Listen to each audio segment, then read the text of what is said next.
الشيطان الرجيم بسم الله الرحمن الرحيم يا أيها النبي قل لأزواجك وبناتك ونساء المؤمنين يدنين عليهن من جلابيبهن صدق الله العظيم۔ اللہ تعالیٰ نے قرآن کریم کی اس آیت کے اندر پردے کا حکم نازل فرمایا ہے۔ آپ اس آیت کو ذرا غور سے اس کا ترجمہ، اس کا مطلب پڑھیں گے تو آپ کو بہت حیرت ہوگی، اس لیے کہ اللہ تعالیٰ نے اس آیت میں سب سے پہلے جناب رسول اللہ صلی اللہ علیہ وسلم کو یوں فرمایا کہ آپ اپنی بیویوں کو پردہ کرنے کا حکم کرو۔ آپ کی بیویوں میں کون شامل ہے؟ عفیفہ کائنات سیدۃ الطاہرات، جن کی طہارت اور پاکیزگی کو قرآن کریم نے 10 آیتوں کے اندر بیان فرمایا۔ وہ سیدہ عائشہ رضی اللہ عنہا سے کہا جا رہا ہے آپ پردہ کرو۔ حضرت عمر کی صاحبزادی حضرت حفصہ سے کہا جا رہا ہے، چونکہ وہ بھی آپ کی زوجہ محترمہ ہے۔ حضرت زینب بنت خزیمہ، زینب بنت جہش جیسی کائنات کی پاکیزہ ترین عورتوں سے یوں کہا جا رہا ہے کہ آپ پردہ کرو۔ حالانکہ اس زمانے کے مرد بھی دیکھے جائے تو کائنات کے سب سے مقدس لوگ تھے، سب سے پاکیزہ لوگ تھے، اور سب سے زیادہ اپنی آنکھوں کی حفاظت کرنے والے افراد تھے۔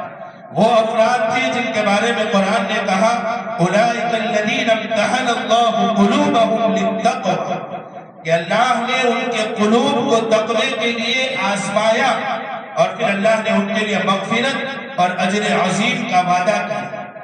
دوسرے نمبر پر اللہ تعالیٰ اپنے محبوب سے کہہ رہے وَبَنَاتِكَ، آپ اپنی بیٹیوں کو کائنات کی عورتوں کی، جنت کی عورتوں کی سردارن سیدہ فاطمہ رضی اللہ عنہا سے کہیے کہ وہ پردہ کریں۔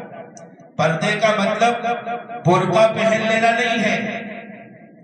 روایتوں میں آتا ہے کہ ایک نابینا صحابی حضرت عبداللہ ابن ام مکتوم رضی اللہ عنہ، بڑے پیارے صحابی تھے، ان کے مناقب بیان کرنے کا وقت نہیں، نابینا تھے۔ ایک مرتبہ جناب رسول اللہ صلی اللہ علیہ وسلم کے پاس تشریف لائے۔ اس وقت آپ کے حجرے میں سیدہ عائشہ اور ایک روایت کے مطابق حضرت سیدہ ام سلمہ رضی اللہ عنہا دونوں موجود تھی۔ چونکہ آنے والے صحابی نابینا تھے تو ان دونوں ازواج نے پردہ نہیں کیا۔ ان کے جانے کے بعد اللہ کے پیارے حبیب علیہ السلام نے حضرت عائشہ اور حضرت ام سلمہ سے کہا کہ آپ نے پردہ نہیں کیا؟ تو جواب ملا کہ اللہ کے نبی آنے والے صحابی نابینا تھے، وہ کہاں ہمیں دیکھنے والے تھے؟ کہ وہ نابینا تھے، تم تو نابینا نہیں ہو۔ پردہ آنکھوں کا ہوتا ہے، اس لیے قرآن نے 18ویں پارے میں جہاں اس چیز کو بیان کیا ہے وہاں پہلے مردوں کو حکم دیا ہے قُلْ لِلْمُؤْمِنِينَ يَغُضُّوا مِنْ أَبْصَارِهِمْ، اے مومن مردوں اپنی نگاہوں کو نیچی کرو۔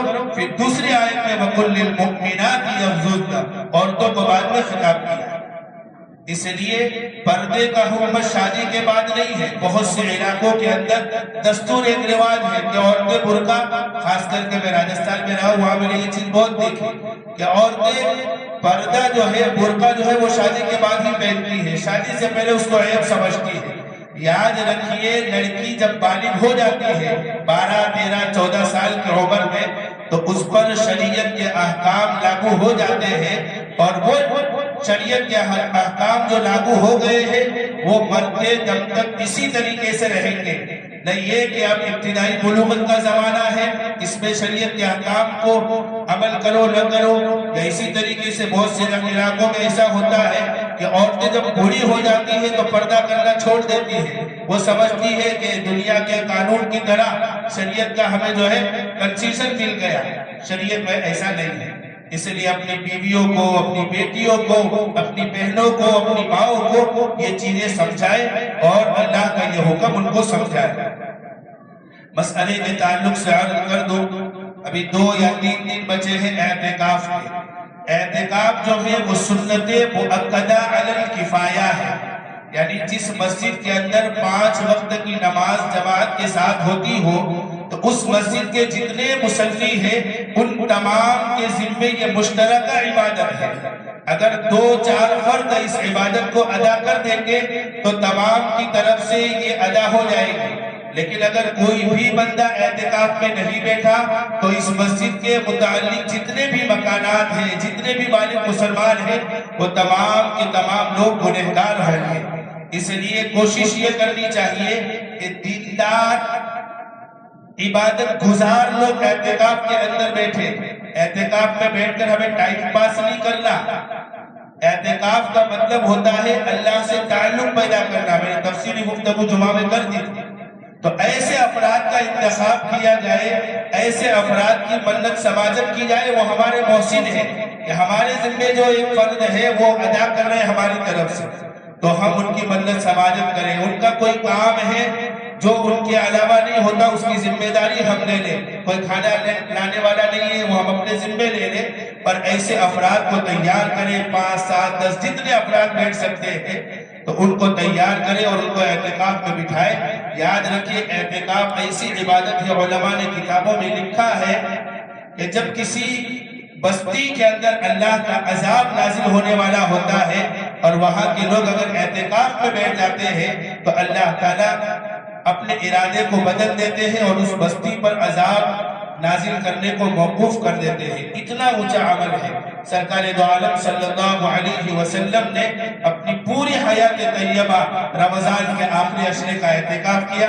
ہمیں بھی اس کی کوشش کرنی چاہیے اور آج ہی سے ساتھی آپس کے اندر مشورہ کریں۔ گھر میں 2، 4، 5 افراد ہیں تو آپس میں طے کریں اور اعتکاف کی کوشش کریں۔ بدھ کے دن مغرب سے پہلے اعتکاف میں بیٹھنا ہے۔ بچوں کو ہرگز اعتکاف میں نہ بٹھائیں، نہ وہ خود عبادت کرتے ہیں نہ دوسروں کو عبادت کرنے دیتے ہیں۔ اس لیے جتنے بھی والی بیٹھے میں ان سے ہاتھ جوڑ کر درخواست کرتا ہوں خود بیٹھے، اپنے بچوں کو بالکل بھی اعتکاف میں نہ بٹھائیں۔